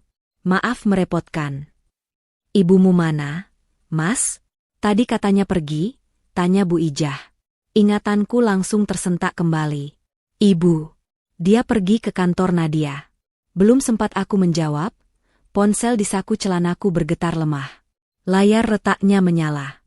Panggilan dari nomor tidak dikenal. Halo, suaraku parau. Selamat sore. Apa benar ini saudara Arga Saputra? Wali dari Ibu Ratna? Suara tegas seorang pria di ujung sana membuat jantungku berhenti berdetak sesaat. Benar, Pak. Ada apa dengan ibu saya? Kami dari Polsek Setiabudi. Ibu Anda diamankan karena membuat keributan dan merusak properti di lobi gedung Nusantara Group. Pihak keamanan gedung menyerahkannya kepada kami. Mohon segera datang untuk proses mediasi, atau kami akan memprosesnya secara hukum. Duniaku runtuh untuk kesekian kalinya. Tanpa pikir panjang, aku meminjam uang 50.000 dari Bu Ijah, dengan jaminan KTP-ku satu-satunya, lalu memacu ojek menuju kantor polisi. Suasana di kantor polisi terasa dingin dan mencekam. Di sudut ruangan, aku melihat Ibu Ratna duduk di bangku panjang besi. Penampilannya kacau balau. Sanggulnya lepas, kebaya mahalnya robek di bagian lengan, dan wajahnya sembab oleh air mata. Di hadapannya, duduk pengacara bersetelan jas rapi dan Nadia. Nadia tampak tenang, duduk dengan punggung tegak, sama sekali tidak terintimidasi oleh raungan tangis mantan ibu mertuanya. "Bu," seruku, berlari menghampiri. Ibu Ratna mendongak, lalu memeluk pinggangku erat-erat. "Arga, tolong ibu. Wanita jahat ini mau memenjarakan ibu. Padahal ibu cuma minta hak kita. Ibu cuma melempar vas bunga sedikit, tapi dia lapor polisi." Aku menatap Nadia. Tatapan kami bertemu. Dulu, mata itu selalu menatapku dengan penuh cinta dan kelembutan. Kini, mata itu sedingin es kutub. "Nat, tolong," ucapku lirih, merendahkan suaraku hingga titik nadir. "Cabut laporannya. Ibu sudah tua. Jangan penjarakan dia." Nadia memberi isyarat pada pengacaranya. Sang pengacara menyodorkan sebuah dokumen di atas meja. "Klien saya, Ibu Nadia, bersedia mencabut laporan perusakan properti dan gangguan ketertiban umum ini dengan satu syarat mutlak," ujar pengacara itu datar. "Apa syaratnya?" tanyaku cepat. "Aku akan lakukan apa saja. Aku bisa kerja rodi, aku bisa potong gaji selamanya." "Bukan itu," potong Nadia. Suaranya halus namun bertenaga. "Tanda tangani surat kesepakatan ini. Isinya menyatakan bahwa kalian berdua setuju untuk tidak pernah mendekati saya, anak saya Dika, keluarga saya, ataupun properti milik Nusantara Group dalam radius 100 meter selamanya. Jika melanggar, proses hukum akan langsung berjalan tanpa mediasi lagi." Aku menelan ludah. Itu artinya, aku benar-benar dibuang. Dihapus dari sejarah hidupnya. "Dan satu lagi," tambah Nadia. Ia mengeluarkan sebuah amplop putih tebal dari tas Hermesnya. "Di dalam ini ada 2 tiket bus eksekutif 1 kali jalan menuju kampung halaman ibumu di Jawa Tengah, berangkat malam ini juga. Ditambah uang saku 5 juta rupiah. Cukup untuk modal buka warung kecil atau sewa rumah petak di desa setahun." Kamu mengusir kami dari Jakarta?" tanya Ibu Ratna tak percaya. "Jakarta terlalu keras untuk orang yang gengsinya lebih besar daripada dompetnya, Bu Ratna," jawab Nadia tajam. "Di desa, biaya hidup murah. Kalian bisa hidup tenang tanpa perlu bersaing dengan sosialita. Anggap ini sedekah terakhir saya untuk mantan keluarga saya." Aku menatap amplop itu. Ini bukan bantuan. Ini adalah pembuangan. Nadia ingin memastikan kami hilang dari radarnya selamanya. Tapi aku punya pilihan apa? Kembali ke kontrakan bau got tanpa uang dan pekerjaan? Membiarkan ibu di penjara? Dengan tangan gemetar, aku mengambil pena. Aku menandatangani surat perjanjian itu di atas materai. "Arga, jangan. Kita punya harga diri," cegah Ibu Ratna. "Harga diri kita sudah mati saat ibu melempar vas bunga itu, Bu," bisikku getir. "Sudah. Kita pulang kampung. Arga capek." Setelah tanda tangan selesai, Nadia berdiri. Ia merapikan blazernya. "Semoga perjalanan kalian lancar," ucapnya singkat, lalu berbalik pergi tanpa menoleh lagi. Punggungnya menjauh, semakin lama semakin kecil, hingga akhirnya hilang di balik pintu kaca kantor polisi. Membawa serta seluruh masa depan cerah yang pernah aku miliki. 3 tahun kemudian, suara klakson bus antar kota terdengar bising di terminal kecil di pinggiran Jawa Tengah. Debu jalanan beterbangan saat sebuah bus ekonomi berhenti menurunkan penumpang. Aku, Arga, yang kini kulitnya hitam legam terbakar matahari, sedang memanggul karung beras di pundak. Aku bekerja sebagai kuli panggul di pasar induk kecamatan. Upahku pas-pasan, Tapi cukup untuk makan dan membelikan obat darah tinggi Ibu Ratna yang kini sudah stroke ringan, dan hanya bisa duduk di kursi roda di rumah kontrakan berdinding anyaman bambu kami. Aku meletakkan karung beras itu di depan toko kelontong. "Terima kasih, Ga. Ini upahmu," kata pemilik toko, menyerahkan lembaran uang 10 ribuan yang lusuh. "Makasih, Pak Haji," jawabku sambil menyeka keringat dengan handuk kecil di leher. Saat aku hendak beranjak pulang, mataku tertumbuk pada sebuah televisi tabung 14 inci yang menyala di etalase toko elektronik di seberang jalan. Siaran berita bisnis sedang berlangsung. Di layar kaca yang buram itu, wajah yang sangat kukenal muncul. Headline berita tertulis besar, "Nadia Pramesti, CEO Nusantara Group, dinobatkan sebagai wanita paling berpengaruh tahun ini." Di layar, Nadia tampak semakin cantik, semakin berkelas. Ia sedang memotong pita peresmian sebuah rumah sakit amal yang ia bangun. Di sampingnya, berdiri seorang bocah laki-laki berusia 8 tahun yang tampan dan cerdas. "Dika, anakku." Wartawan bertanya, "Bu Nadia, apa rahasia kesuksesan ibu bisa bangkit dan membesarkan perusahaan sebesar ini sendirian?" Nadia tersenyum ke arah kamera. Senyum yang tulus, bukan senyum sinis seperti terakhir kali kami bertemu. "Rahasianya sederhana," jawab Nadia di layar kaca. "Saya belajar untuk melepaskan beban yang tidak perlu. Ketika kita berani memangkas dahan yang busuk, pohon kehidupan kita akan tumbuh lebih subur dan tinggi." Aku terpaku di pinggir jalan berdebu itu. Dahan yang busuk. Itu aku. Ada rasa sesak yang menghimpit dada, ingin rasanya aku menangis berteriak menyesali kebodohanku dulu. Namun, air mataku sudah kering. Rasa sakit itu kini berganti menjadi rasa penerimaan yang pahit.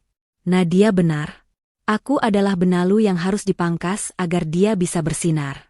Dan sekarang, melihatnya bahagia dan sukses dari kejauhan, disinilah satu-satunya cara aku bisa mencintainya, dengan tidak lagi menjadi beban dalam hidupnya. "Woi, Ga, jangan ngelamun. Itu ada truk bawang datang." "Bongkar?" teriakan mandor pasar membuyarkan lamunanku. Aku tersenyum tipis, menatap layar TV itu untuk terakhir kalinya. "Selamat, Nadia. Kamu menang," bisikku pelan, lalu berbalik memanggul karung bawang yang berat dan bau. Inilah hidupku sekarang. Mengurus diriku sendiri, dengan keringatku sendiri, menanggung beban kesombonganku sendiri. Tidak ada lagi istri yang menopang, tidak ada lagi kemewahan palsu. Hanya ada Arga, sang kuli panggul, yang belajar menjadi manusia seutuhnya di tengah debu jalanan. Tamat. Pesan moral singkat. Hargai pasanganmu, jangan pernah meremehkan pasangan yang diam dan sabar. Di balik diamnya, mungkin dialah tiang kokoh yang menahan atap hidupmu agar tidak runtuh. Kejujuran finansial, rumah tangga bukan tempat untuk gengsi. Terbuka soal keuangan jauh lebih mulia daripada terlihat kaya tapi hasil memeras pasangan atau berhutang. Roda itu berputar, kesombongan adalah jalan tercepat menuju kehancuran. Apa yang kau tanam, menghina, merendahkan, itulah yang akan kau tuai di kemudian hari. Kemandirian sejati, jangan pernah merasa hebat di atas fasilitas orang lain. Laki-laki sejati diukur dari tanggung jawabnya, bukan dari gaya hidupnya.